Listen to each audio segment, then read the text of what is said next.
మహనీయులు నేలని భారత మాతగా కొలుస్తున్నారు. అట్టి భారత మాత ఈరోజు మన పాఠశాలలో మనందరి ముందు మానవ రూపము దాల్చి నడుస్తుంది.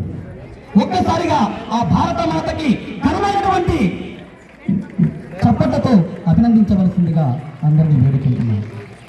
అటు మన మహాత్మా గాంధీ గారు వారు మన ముందు చిన్న పిల్లల విషయాలను నడుస్తున్నారు.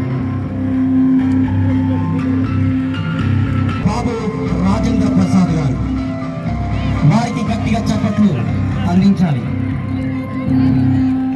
దళిత బిడ్డలకు వెలుగై దారి చూపిన దివ్యై భారతానికి వెలుగు రేఖై భారతీయులకు రత్న దీప్తమై భారతాంగ ముత్తు బిడ్డ రాజ్యాంగ రచనకు శ్రీకారం చుట్టిన మహనీయులు మన డాక్టర్ బిఆర్ అంబేద్కర్ గారు, మన మొదటి ప్రధాని నెహ్రూ గారు.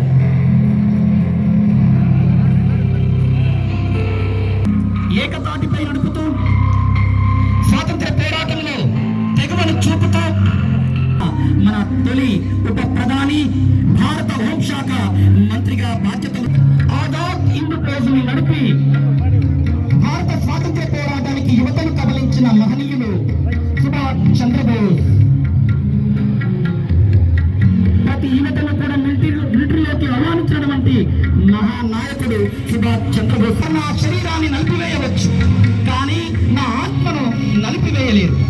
ఇన్కిలాబ్ జిందాబాద్ అంటూ గురుకయ్యలకు వేలాడిన అతి పిన్న వయస్కుడు భగత్ సింగ్.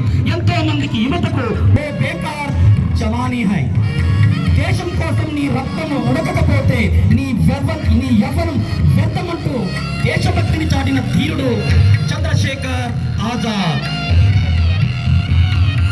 ఒక విప్లవ వీరుడై బ్రిటిష్ సామ్రాజ్యపు పునాదులను పెళ్లగిస్తారంటూ బ్రిటిష్ సామ్రాజ్యాన్ని ఎదిరించిన మన్యం వీరుడు మహోజ్వలమైన శక్తి స్వరూపుడు మన అల్లూరి సీతారాం. పోరాటంలో పాల్గొని ఆంధ్ర కేసరి అని పిలుపులు సంపాదించుకున్న మన టంగుటూరి ప్రకాశం పంతులు గారు. ఆంధ్ర రాష్ట్రానికి తొలి ముఖ్యమంత్రిగా చరిత్రకెక్కినటువంటి మహనీయుడు. సైన్యాన్ని బ్రిటిష్ సైనిక దళాన్ని ఎదిరించినటువంటి మొదటి భారతీయ వీరవనిత కన్నడ ప్రాంతానికి చెందిన కిత్తూరు రాణి చెన్నమ్మ ఎంతో మంది మహిళలకు ఆదర్శంగా నిలిచిందని చెప్పవచ్చు. సిపాయిల తిరుగుబాటులో కీలక పాత్రను పోషించి అవధ్గా పిలువబడేటువంటి ఈ బేగం హజరత్ మహల్ ఆనాటి మహిళలకు ఎంతో ఉత్సాహాన్ని నింపినటువంటి మహారాణిగా చెప్పవచ్చు.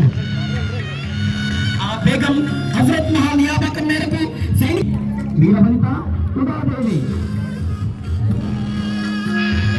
ఉక్కు కండరాలు, ఉక్కు నరాలు, దేశ స్వాతంత్ర పోరాటానికి యువతకు స్ఫూర్తినిచ్చిన మహనీయులు, భారతదేశ ఖ్యాతిని మన సాంప్రదాయాలను ప్రపంచవ్యాప్తంగా చాటి చెప్పినటువంటి మహనీయులు స్వామి వివేకానంద.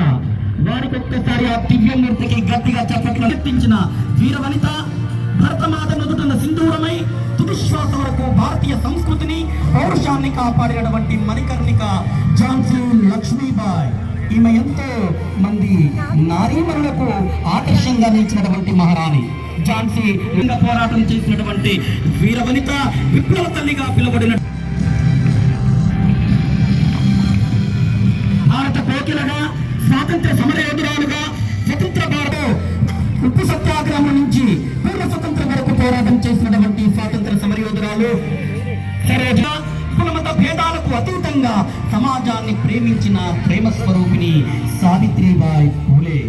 ఈమె మన తొలి మహిళా ఉపాధ్యక్షురాలు. చూడండి ఎంతమంది ఆదర్శ మహిళలు ఇక్కడ ఉన్నారు. మహారాణి కాకతీయ వంశానికి పేరు ప్రఖ్యాతులు తెచ్చిపెట్టిన వీరవనిత, స్త్రీలకు సాధ్యము కానిది ఏదీ లేదు అని పురుషులు ఏలుతున్నటువంటి కాలంలో ఒక స్త్రీ చక్రవర్తి అయి దేశానికే కాదు ప్రపంచానికే ఆదర్శం నిలిచినటువంటి మహిళ రాణి రుద్రమాదేవి. అందిస్తూ క్రియాశీలక పాత్రను పోషించిన స్వాతంత్ర సమరయోధురాలు, గరీబీ హఠావో అంటూ నినదించిన భారత ప్రధాని Indira. Life gun is my goal అంటూ దేశ సేవ కూడా దిగుతున్న, చేతులు తెగిపోయిన, రక్తము పారుతున్న దేశ జెండాను చూస్తూ గర్వంగా తలెత్తి అలాగే మన సమాజంలో ఉన్నటువంటి అవినీతిని నిర్మూలించడానికి నిరంతరం శ్రమిస్తున్నటువంటి రక్షక భటులు వీరందరి కలయికతో నేడు పూర్ణ స్వతంత్ర భారతంగా వెలిగిపోతూ ప్రపంచ దేశాలకు స్వేచ్ఛా స్వతంత్రాలను పంచుతూ ఎన్నో దేశాలకు బావుటగా నిలుస్తుంది నా భారతదేశం అని చెప్పుకోవడానికి గర్వంగా ఉంది. అంతటి మహనీయుల త్యాగ ఫలితంగా వచ్చినటువంటి ఈ భారత స్వాతంత్ర్యానికి చక్కటి పరిపాలన అందించడానికి ఏర్పాటు చేసుకున్నటువంటి ఘనమైన